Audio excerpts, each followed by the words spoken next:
Bem, meus queridos, lindos, maravilhosos da primeira série, estamos aí, começando mais uma semaninha, da gente que tenhamos aí uma semana abençoada. Espero que todos vocês estejam ótimos, e que, se Deus quiser, as coisas tendem a melhorar, gente?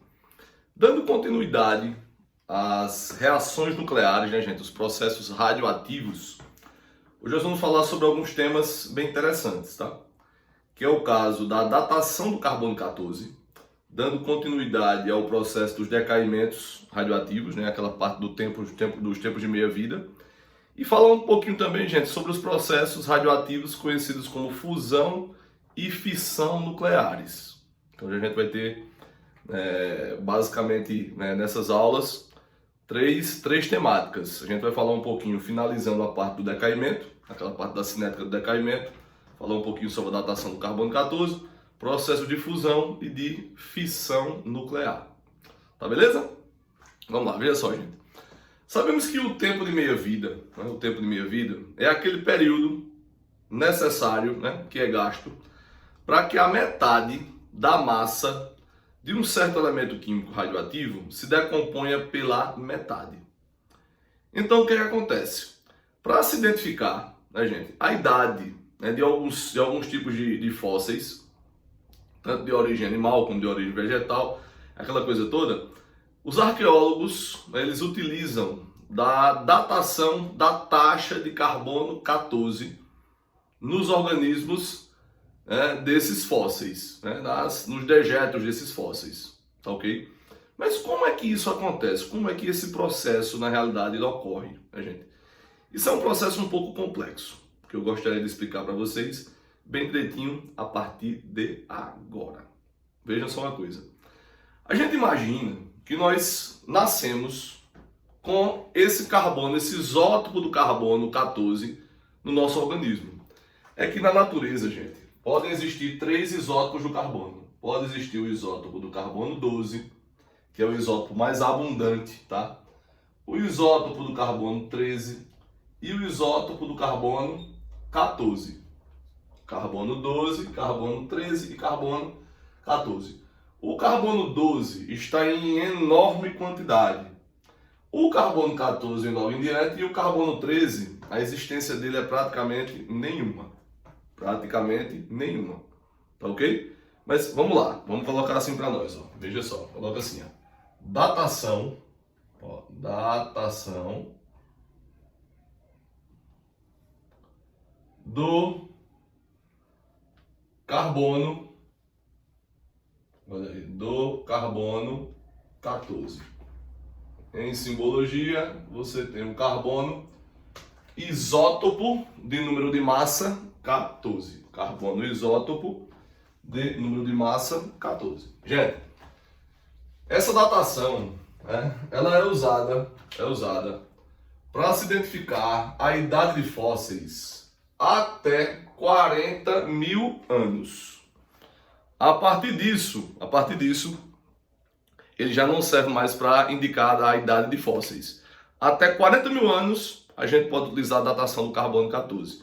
A partir disso, já são outros processos que são utilizados pelos arqueólogos. Já são outros processos químicos e também radioativos. Então vamos lá, quais são as características, gente? Quais são as características dessa datação? Olha aí, elas podem, olha só, indicar a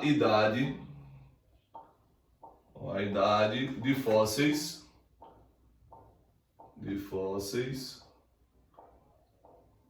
olha aí, até 40 mil anos.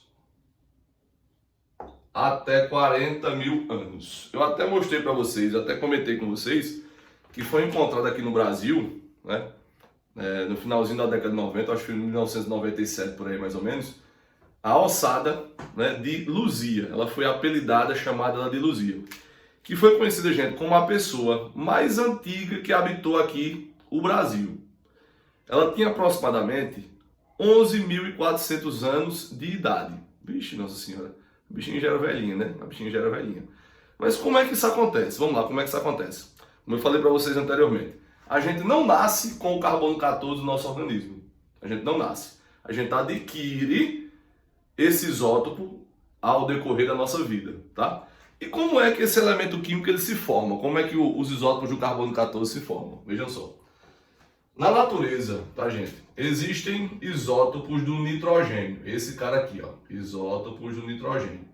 14 e 7, tá? O nitrogênio, ele é bombardeado. Se ele é bombardeado, soma, não é isso? Por nêutrons, veja, por nêutrons, que são provenientes de raios cósmicos. Esses caras aqui, ó, eles são provenientes a partir de raios cósmicos. Olha aí, então isso vem dos raios cósmicos. Então, quando esses nêutrons, eles bombardeiam o nitrogênio que está presente na atmosfera, produz o carbono 14, olha só, o carbono 14, mais um próton, Olha o que acontece aí, gente. O carbono 14 mais o próton. Esse carbono 14, ó, tá? Ele reage, o carbono 14, olha aí, ele reage com o oxigênio do ambiente, ó, com o gás oxigênio do ambiente, produzindo por uma reação química, gente, gás carbônico. Olha o que acontece aí, ó, produzindo o gás carbônico. Tá ok? Essas moléculas de gás carbônico, né, gente, que estão no ambiente, são absorvidas, ó, essas moléculas são absorvidas, né, gente, no processo de fotossíntese. Essas bichinhas aqui, ó, elas sofrem fotossíntese.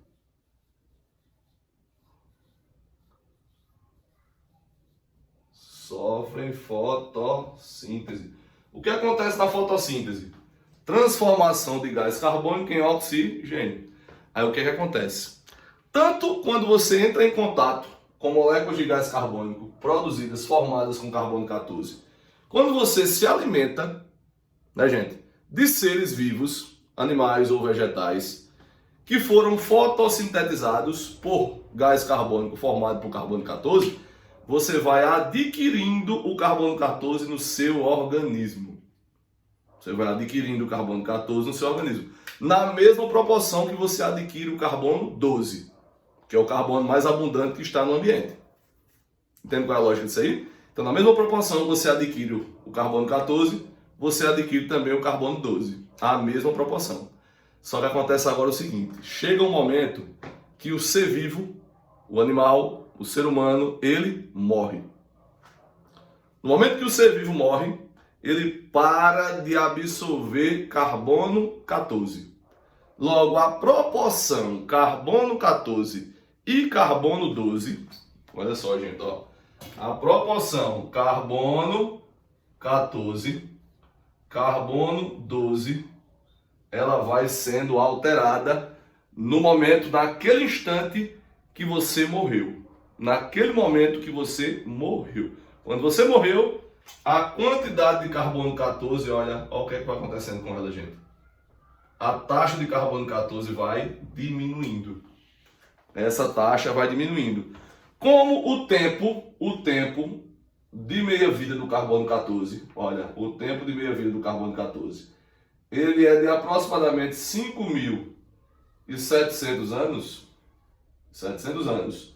Quando é encontrada uma ossada, né, de um ser vivo, de um animal, então de uma pessoa, né, se faz a contagem, comparando a quantidade de carbono 14 e a quantidade de carbono 12 que existe naquele fóssil.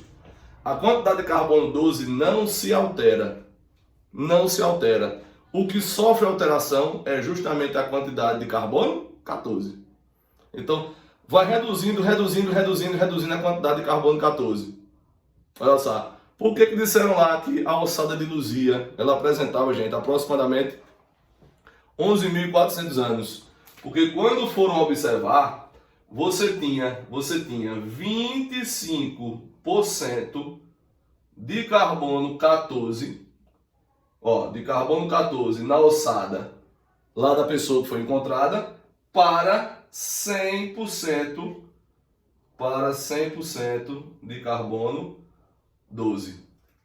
Por quê, gente? O que é que se coloca nessa composição agora?